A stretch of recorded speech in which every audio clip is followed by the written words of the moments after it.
हम मुख्य मतलब 10-15 ऐसी बातें समझेंगे, जैसे कि हेल्थ इंश्योरेंस क्या होता है, किस तरह से वर्क करता है, जीएचआई क्या होता है, सुपर टॉपअप क्या होता है, टॉपअप क्या होता है, कॉर्पोरेट पॉलिसी क्या होती है, ठीक है, डिडक्टेबल क्या लगते हैं पॉलिसी में, कौन कौन सा को पेमेंट होता है, रिम्बर्स क्या होता है, कैशलेस क्या होता है, नॉन नेटवर्क क्या होता है, ओपीडी फैसिलिटी क्या होता है, मतलब सारे ऐसे करके 25 से 30 पॉइंट एक एक करके बात करें। देन बात करने के बाद हम लास्ट में एक कंक्लूजन निकालेंगे कि हमें हेल्थ इंश्योरेंस लेना चाहिए या नहीं लेना चाहिए। आखिर इंडिया में हेल्थ इंश्योरेंस का इतना क्रेज आने वाला 10 से 15 साल क्यों? Malaria, chikungunya, typhoid, brain tumour, cancer, lungs ने किसी भी कंपनी ने कुछ भी हाइडेंस किया है अपने आप को छुपाने के लिए कि हाँ चलो यार मुझे तो डायबिटीज है, केवल उस रूम का ही चार्ज है 5,000। अगर मैं एक सच्चाई बताऊं, इंडिया में अभी मैटरनिटी से रिलेटेड डिलीवरी यानी हैप्पीनेस वाला प्लान अभी तक इंडिया में क्रिएट ही नहीं, मतलब 85% जो पॉलिसी है वो टोटली कैशलेस। धीरे करके आपको एक एक सारे टॉपिक्स बताऊंगा। तो पहले मैं आप लोगों को एक्सप्लेन करता हूँ कि हेल्थ इंश्योरेंस क्या होता है।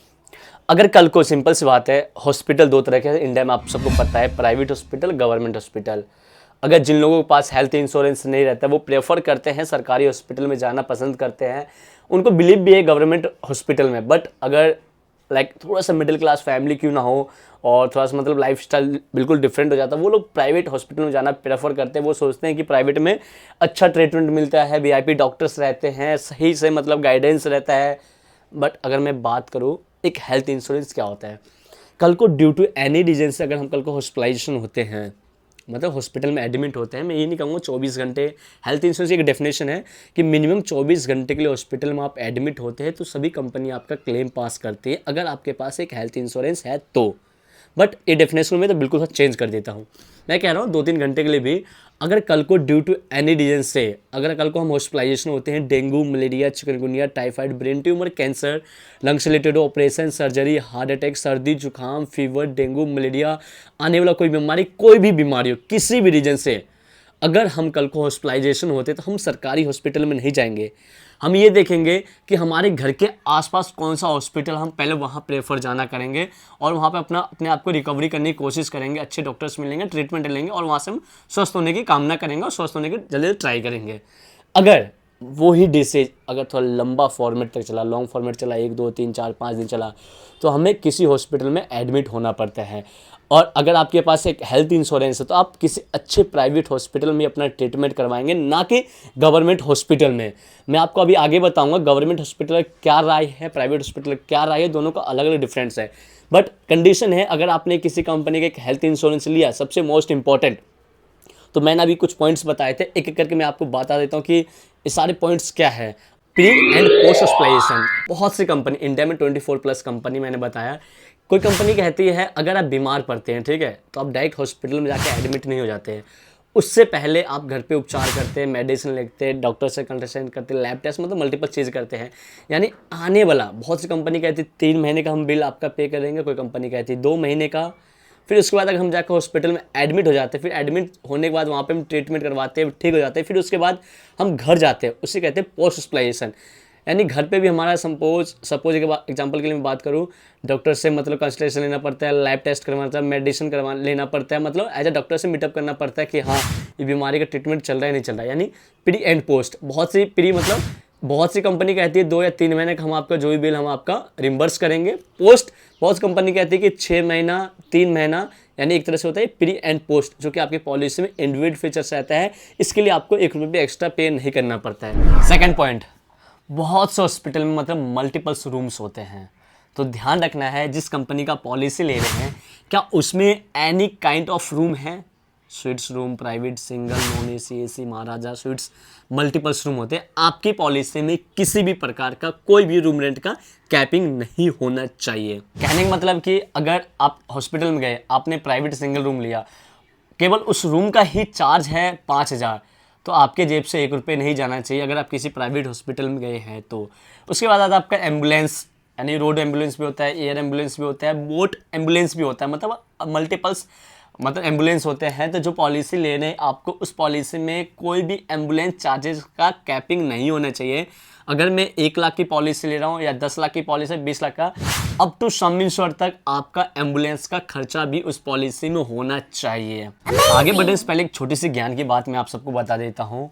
अगर आप किसी भी कंपनी का हेल्थ इंश्योरेंस ले तो आपसे मतलब एज आप जो एडवाइजर से ले रहे हैं या ऑफलाइन ऑनलाइन ले रहे हैं, मतलब अपने बारे में सब कुछ बताए कि हाँ पास्ट में क्या हुआ था नहीं हुआ था, अभी हम सारी फैमिली फिट हैं या मैं फिट हूँ, मतलब ये सब कुछ बताने के बाद ही आप एक किसी कंपनी की पॉलिसी लॉगिन करें, आप उस कंपनी का अमाउंट पे करें। क्योंकि अगर आपने किसी भी कंपनी कुछ भी हाइडेंस किया है अपने आप को छुपाने के लिए कि हाँ चलो यार मुझे तो डायबिटीज़ है, चलो नहीं बता दो, नॉर्मल पॉलिसी ले, तो कल को आपका कंपनी क्लेम रिजेक्ट कर देगी। जब पॉलिसी ले तो ध्यान रखना है, आपको एडवाइजर को सब कुछ बताना है।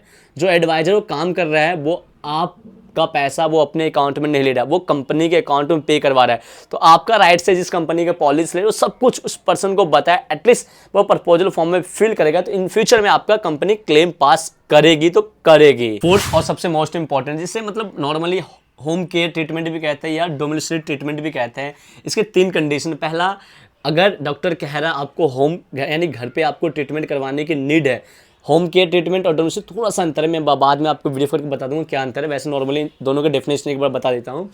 अगर किसी एमबीबीएस डॉक्टर ने आपको लिख के दिया कि हाँ कि आपका बॉडी अब रिमूवल नहीं है, नियर हॉस्पिटल में बेड उपलब्ध नहीं है, मिनिमम 72 घंटे के लिए हॉस्पिटल में आप एडमिट मतलब घर पे एडमिट होना चाहते हो, तो एक छोटा सा घर को हॉस्पिटल बना दिया जाता है। उसे होम केयर ट्रीटमेंट भी कहते हैं और डोमेस्टिक ट्रीटमेंट भी कहते हैं। इसका जो अंतर है मैं बाद में आपको मतलब एक्सप्लेन कर दूंगा दोनों में क्या अंतर, छोटा सा अंतर, लिटिल बिट छोटा सा अंतर है, तो मैं ये 4th पार्ट में आपको समझाऊंगा आगे। डिडक्टेबल, हेल्थ इंश्योरेंस में जो सबसे मोस्ट इंपॉर्टेंट होता है डिडक्टेबल। अगर आपके पॉलिसी में एक डिडक्टेबल किसी ने लगा दिया है ना, तो पॉलिसी लेने का कोई फ़ायदा नहीं है। डिडक्टेबल मीन कंपनी सामने से ऑफर करती है कि आप पॉलिसी ले रहे हैं 10 लाख की या 20 लाख का 50 या 1 करोड़ की पॉलिसी ले रहे हैं, आप मुझे बताइए आपको इसमें डिडक्टेबल लगाना है या नहीं। डिडक्टेबल मीन 1 लाख का, सपोज मैंने 1 लाख का डिडक्टेबल लगा दिया, कल को मेरा हॉस्पिटल बिल 10 लाख रुपये आता है, तो पहला जो क्लेम का अमाउंट है उसमें से मुझे 1 लाख रुपए पे करना पड़ेगा, क्योंकि उस पॉलिसी में आपने डिडक्टेबल सेलेक्ट किया था। तो इसलिए कहता है जब पॉलिसी ले तो उसमें किसी प्रकार का कोई भी डिडक्टेबल ना लगाए, क्योंकि कल को क्लेम के टाइम पे ना 1 लाख रुपए हमें या 2 लाख 3 लाख 4 लाख जितना भी हम डिडक्टेबल लगाएंगे वो हमें पे करना पड़ेगा, देन रेस्ट अमाउंट वहाँ पे कंपनी हमारा क्लेम पास करती है। तो पॉलिसी में किसी प्रकार का कोई भी डिडक्टेबल ना लगाए। को पेमेंट मतलब मल्टीपर्स में को पेमेंट हो सकता है, एम्बुलेंस में हो सकता है, किसी बीमारी में हो सकता है, मॉडर्न ट्रीटमेंट हो सकता है, इस मतलब मल्टीपर्स आपका को पेमेंट होता है। बट को पेमेंट एक छोटा सा एग्जांपल में समझा देता हूँ। किसी भी कंपनी की पॉलिसी ले तो कोई कंपनी कहती है 5%, 10%, 15, 20, 25, 30, 35, 40, 50, ठीक है 80% तक को पेमेंट लगता है। लेकिन जब आप पॉलिसी ले रहे हो उसमें किसी प्रकार का कोई भी को पेमेंट नहीं होना चाहिए। एक छोटा सा डेफिनेशन बताता हूँ, समझा देता हूँ। एग्जांपल के लिए मैंने एक पॉलिसी लिया जिसका मतलब सम इंश्योर्ड यानी 10 लाख का मैंने कवरेज लिया, मेरा पहला क्लेम आ गया 2 लाख रुपए का, और मैंने उसमें को पेमेंट लगवा रखा, मतलब ऑल डिसीज के लिए मैंने को पेमेंट लगा 10%। तो 2 लाख का 10% होता है 20,000 रुपये, यानी पहले ही जो क्लेम रहेगा हर बार को पेमेंट में हर बार जाता है, यानी मुझे हर बार 10% अमाउंट पे करना पड़ेगा, यानी 2 लाख का 10% होता है 20,000 रुपये, तो मुझे अपनी जेब से 20,000 रुपये पे करना पड़ेगा, देन उसके बाद कंपनी मेरा क्लेम पास करेगी। ये होता है आपका को पेमेंट। आजकल मार्केट में बहुत सी कंपनी आपको एनुअल हेल्थ चेकअप भी देती है। भाई नॉर्मली बहुत सी कंपनी कहती है 5,000 साल का 10,000, ये अबव 18 होता है, बिलो 18 नहीं होता है जिनको ये हेल्थ चेकअप कंपनी देती है। बट उसका जो कॉस्ट रहता है ना अप टू सम इंश्योर्ड तक नहीं रहता है, कंपनी कैपिंग लगा देती है 10,000 या 5,000 रुपये का आपको एनुअल हेल्थ चेकअप देती है। किसी में एडिशनल है, किसी में आपको एक्स्ट्रा अमाउंट पे करके एज अ राइडर के तौर पे आपको अपनी पॉलिसी में ऐड करवाना पड़ता है। अगर मैं एक सच्चाई बताऊं, इंडिया में अभी मैटरनिटी से रिलेटेड डिलीवरी यानी हैप्पीनेस वाला प्लान अभी तक इंडिया में क्रिएट ही नहीं हुआ है, जो कि आपको 5 लाख का, 4 लाख का, 3 लाख का एटलीस्ट उसका बेनिफिट्स मिले। या सेकंड अगर मैं बात करूँ ओपीडी वाला प्लान या आउट पेशेंट ऑफ डिपार्टमेंट, इस टाइप का भी कोई प्लान नहीं आया है जो कि मतलब सारा आपका कंपनी कवर करती है। इस मतलब एक राइडर के तौर पे कंपनी आपको पॉलिसी में देती है ऐड करके, उसका मिनिमम से आपका अमाउंट मिलता है, बट वो अमाउंट कोई फायदा नहीं है। आप मुझे बताओ किसी कंपनी में, कंपनी एग्जांपल नहीं देना चाहूँगा, किसी कंपनी में कंपनी कहती है 12,000 रुपये देंगे हम आपको मैटरनिटी खर्चा, कोई कंपनी कहती है आपको ऐड करेंगे तो आपसे मतलब जहाँ पे 10,000 रुपये अमाउंट हो वहाँ 40,000 रुपये का। तो इंडिया में अभी तक मैटरनिटी वाला प्लान हेल्थ इंश्योरेंस नहीं आया है, या सेकंड ओपीडी वाला पर्टिकुलर ओपीडी वाला प्लान अभी तक इंडिया में नहीं आया है, क्योंकि 25-26 साल इंडिया को हेल्थ इंश्योरेंस में काम करते करते हो गई, पता नहीं कब आएगी। मैं आपको ओपीडी का मतलब समझा देता हूँ। ओपीडी का मतलब होता है क्या है, अगर आपने किसी भी कंपनी से ओपीडी का फैसिलिटी लिया है, तो उसमें मतलब अगर 10 लाख की पॉलिसी ले हैं तो ओपीडी आपको 10 लाख का नहीं मिलता है, मिनिमम उसमें मतलब मल्टीपल्स आते हैं 1x 2x 3x 4x 5x, या किसी में 20-22 हज़ार पे, या किसी में 30 हज़ार, या किसी में 50 हज़ार पे। उसमें मतलब मल्टीपल्स क्राइटेरिया बांट देती है कंपनी की, मेडिसिन का आप इतना खर्चा ले सकते हैं, लैब टेस्ट आप इतना करवा सकते हैं, डॉक्टर कंसल्टेशन फी आपका इतना होगा, डाइट प्लान आपका ये होगा, आपका चार्ट प्लान ये होगा, मतलब मल्टीपल्स उसमें कैपिंग लगा दिया जाता है। तो जब भी अगर ओपीडी पॉलिसी में अपना ऐड करवाते हैं, पॉलिसी इशू होने के बाद मतलब आपके पास उसका एनेक्जर आता है कि कितना कितना और क्या क्या बेनिफिट्स आपको ओपीडी के मिल रहा है, क्योंकि आप ओपीडी के लिए एक्स्ट्रा अमाउंट पे करते हैं। ओपीडी आपका अलग होता है और एक हेल्थ इंश्योरेंस जो आपका रहता है वो आपका एक अलग होता है। तो ओपीडी और नॉन में एक हेल्थ इंश्योरेंस दोनों में आपका अंतर है। कैशलेस, अगर मैंने किसी कंपनी की पॉलिसी, ऑलमोस्ट इंडिया में मतलब 85% जो पॉलिसी है वो टोटली कैशलेस ट्रीटमेंट है, रिम्बर्स मतलब ना के बराबर होता है। बट अगर कैशलेस जहाँ पे फैसिलिटी वहाँ तो आपका कैशलेस होगा, बट जहाँ पे फैसिलिटी नहीं है वहाँ पे आप रिम्बर्स करवा सकते हैं। बट ध्यान रखिएगा, बहुत सी कंपनी में रिम्बर्स में भी आपका 15% या 20% का बहुत सी कंपनी को पेमेंट लगा देती है। अब इसके बाद हम समझते हैं कि नेटवर्क हॉस्पिटल क्या आता है, नॉन नेटवर्क हॉस्पिटल क्या होता है, टाइड नेटवर्क क्या होता है। मैं आपको समझा देता हूँ। टाइड नेटवर्क एग्जांपल के लिए मेरी पॉलिसी का 10,000 रुपये में आ रहा है, जहाँ पे कंपनी कह रही है हम किसी भी हॉस्पिटल में अपना ट्रीटमेंट करवा सकते हैं तो करवा सकते हैं, ठीक है। वो टाइड और नॉन मतलब नेटवर्क और नॉन नेटवर्क मैं अपना कहीं भी ट्रीटमेंट करवाऊंगा, उसमें मेरा किसी प्रकार कोई भी को पेमेंट नहीं लगा रहता है। ये ज़्यादा वीडियो में लॉन्ग फॉर्मेट में नहीं लेना चाहूँगा, अभी बहुत से ऐसे टॉपिक्स है जो मुझे आपको बताना था, ठीक है। लेकिन मैं धीरे धीरे करके आपको एक एक सारे टॉपिक्स बताऊंगा इन फ्यूचर में। हेल्थ से रिलेटेड मतलब नेक्स्ट पार्ट में आपको ये बताऊंगा आखिर कोई कंपनी क्यों क्लेम रिजेक्ट करती है, क्या प्रपोजल कौन बन सकता है, आखिर नॉमिनी जो इन्फॉर्मेशन बता रहे क्या कल को जिस हॉस्पिटल में जा रहा है वहाँ पे कोई थर्ड पर्सन होता है क्लेम पास करवाने के लिए या नहीं होता है, जो हम कंपनी को अमाउंट पे करें क्या वो सिक्योर है या नहीं है, कोई उसका गारंटी लेता है या नहीं लेता है। सेकंड पार्ट में उसके बाद समझेंगे आईआरडी क्या होता है।